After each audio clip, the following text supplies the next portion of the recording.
Activists have launched a new campaign to change Taiwan's name in the Olympics.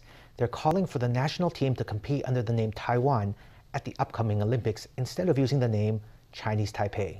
In 2018, former Olympian Ji Zhen launched a referendum petition on the same issue, but the proposal was rejected by 54.8% of the vote.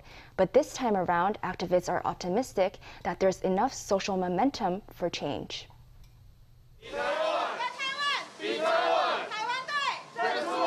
Standing outside the Legislative Yuan, activists stand in a neat file chanting slogans. They announce a new referendum campaign to change Taiwan's Olympic name.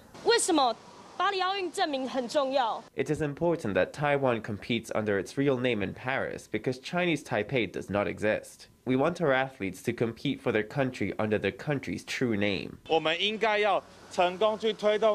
Let's succeed in a referendum initiative that belongs to the nativist movement, one that belongs to the progressive movement. Taiwan's name at the Paris Olympics is a great issue. Changing it would allow the world to see Taiwan. It would allow the people of Taiwan to take pride in their own name. In 2018, former Olympian Ji Zhen launched a referendum on changing Taiwan's Olympic name in Tokyo. The proposal was rejected, as only 45.2% of the votes cast, or 4.76 million votes, were in favor of the name change. Now, activists are about to launch a fresh push, this time ahead of the Paris Olympics.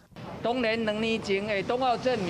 years ago, during the Tokyo campaign, misinformation had led some athletes to oppose a name change. The outcome of that referendum was not ideal, but Russia's participation under the name ROC is an example we can use to give our athletes some peace of mind. The results of the referendums are only binding for the relevant agencies, for our government. Our 2018 campaign for the Tokyo Olympics didn't pass, but many people came out and supported the motion. More crucially, during the Tokyo Olympics last year, people instinctively drew a distinction between Taiwan and China. Today, we, the people of Taiwan, are standing here with a request. We want the right to take part in international society under our preferred name. That name is Taiwan. The activists called for the public to let Taiwan be Taiwan, so that Taiwan can be seen by the international community.